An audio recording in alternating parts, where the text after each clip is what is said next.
মহেন্দ্র সিং ধোনি আর সীমান্ত লোহানি দুজন বন্ধুত্বের গল্প তো সবাই জানেন, কিন্তু রিসেন্টলি ঠিক তেমনি দুজন বন্ধু বিশাল নিষাদ এবং বিলিত পাণ্ডের গল্প হয়তো জানেন না। একজন রাজমিস্ত্রির ছেলে বিশাল নিষাদ। তার কাছে না ছিল ভালো ক্রিকেট কিট, না ছিল ভালো জুতো, শুধু ছিল বড় ক্রিকেটার হওয়ার স্বপ্ন। বিশাল টেনিস বল দিয়ে খুব ভালো খেলত। সে দেখল ইন্ডিয়ান ক্রিকেট টিমে যেতে হলে তাকে টেনিস নয়, লেদার বল দিয়ে খেলতে হবে। টাকার অভাবে বিশাল হার মেনে নিয়েছিল, কিন্তু তার বন্ধু বিনীত পাণ্ডে হার মানেনি।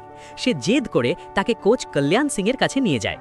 বিশালকে ক্রিকেট শেখানোর জন্য কোচ তার কাছে ফিস চায়, কিন্তু যখন জানতে পারে তার কাছে দেওয়ার মতো কিছু নেই, তখন তিনি ফ্রিতে 3 বছর ট্রেনিং দেওয়ার জন্য রাজি হয়ে যান।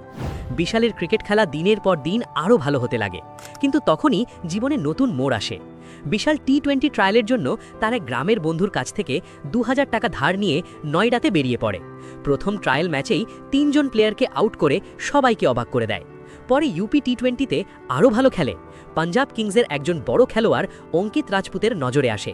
যে ছেলেকে একসময় ধারের টাকার উপর নির্ভর করতে হতো, আজ সেই ছেলেকেই পাঞ্জাব কিংস 30 লাখ টাকায় কিনেছে।